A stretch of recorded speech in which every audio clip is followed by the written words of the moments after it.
Սյունիքի մարզի սահմանային երկու գյուղերից Խնածախից ու Խոզնավարից հայտնում են, որ ադրբեջանական կողմն այս գիշերել է կրակել։ Գյուղացիների խոսքով ադրբեջանցիները երբեմն նաև շինությունների կամ դաշտերի ուղղությամբ են կրակում։ Ունենք փոքր երեխաներ, մանկահասակ, որ տեղից թռնում են, վայ կրակեցին։ Հիմա այս պահին երեխա է, մեծա Սաղելբախով ապրում են։ Չգիտեն ինչ կլինի, ոնց կլինի։ Մենք Արցախից ենք եկել, 12 տարին դեղ ապրել եմ, 44 օրյային եկել ենք ստեղ։ Հիմա էլ եկել ենք ստեղ, ասենք, չգիտեմ ինչ կլինի։ Գյուղացիներն ասում են, այս կրակոցները լսում են արդեն 6-րդ օրը, վերջին օրերին տագնապած են։ Պաշտպանության նախարարը մինչդեռ այսօր անդրադառնալով կրակոցների վերաբերյալ հարցին, պնդեց, թե դրանք Հայաստանի ուղղությամբ չեն։ Ես երեք հետևել եմ դրա հոսին, տեղյակ եմ եւ գրառումներից եւ նաեւ տեսանյութերն եմ դիտել եւ նաեւ դրանով պայմանավորված պաշտպանության նախարարությունը հանդես եկավ հայտարարությամբ, որ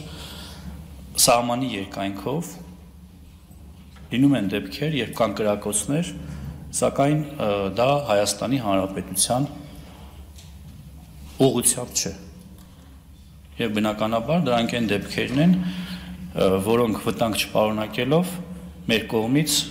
հայտարարության չեն արժանանում։ Ռազմական գերատեսչության ղեկավարը հարցի լուծումը դիվանագիտությամբ է տեսնում։ Պաշտպանության նախարարությունը ուշով հետևում է ամենին եւ դրա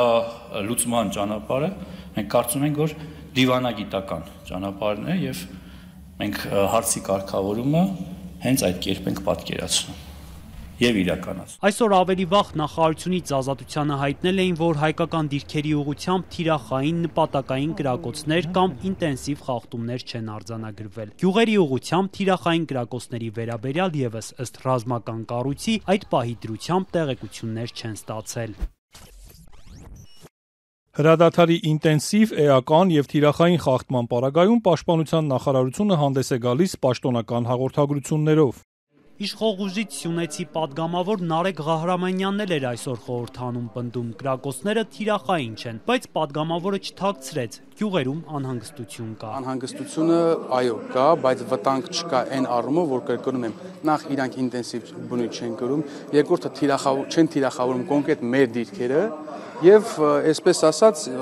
հենց այդ անհանգստությունը առաջացնելու պատճառով արվում։ Մեծամասամբ եւ իհարկե խաղաղության օրակարգը նսեմացնելու համար արվում։ Մինչդեռ եւ Խնածախից եւ Խոզնավարից հայտնում են, որ կրակոցները վերջին օրերին պարբերական են։ Ադրբեջանցիները սկսում են գիշերը, ավարտում լուսադեմին մոտ։ 10:20 արդեն սկսում են կրակել մինչեւ 4:20։ Պարզապես օդ են կրակում, թե նաեւ ինչ-որ շինությունների ուղղությամբ։ Ինչ որ ուղղություններով էլ են կրակում, օդ են կրակում, տարբեր։ Խնածախից Կամելա Օհանյանն ասում է, վերջին մի քանի օրում միայն կրակոցների պարբերականությունն է փոխվել։ Առաջ ժամը մի անգամ էր, հիմա 2 ժամը մի անգամ կրակում է։ Ադրբեջանական կրակոցների մասին տեղեկությունները հաստատում է նաև Խոզնավարի վարչական ղեկավար Վահան Զաքյանը։ Պաշտոնյան սակայն եւս պնդում է, գյուղի վրա չեն կրակում։ Խոզնավարում կրակոցների վերաբերյալ նաև երեկվանից տեսանյութեր են տարածվում համացանցում, որոնք նկարահանված են գիշերային ժամերին։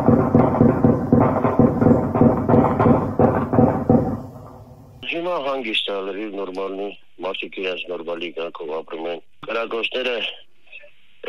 հերվից լսվում է, ոչ թե գյուղի վրա են կրակում, ոչ թե ես եմ պոստի վրա են կրակում, ուղղակի հերվից լսվում է, կարող իրաց պոլիգոնում են կրակում, շատ գիտենք։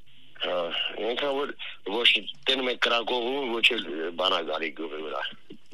Մինչդեռ հենց Խոզնավարից երեք Ազատությանը գյուղացիներից մեկը պատմել էր, որ ադրբեջանական կողմն անգամ դաշտերին է կրակել, որտեղ աշխատելիս է եղել։ Երեք դաշտում վարանելու դաշտային գործեր էլ ես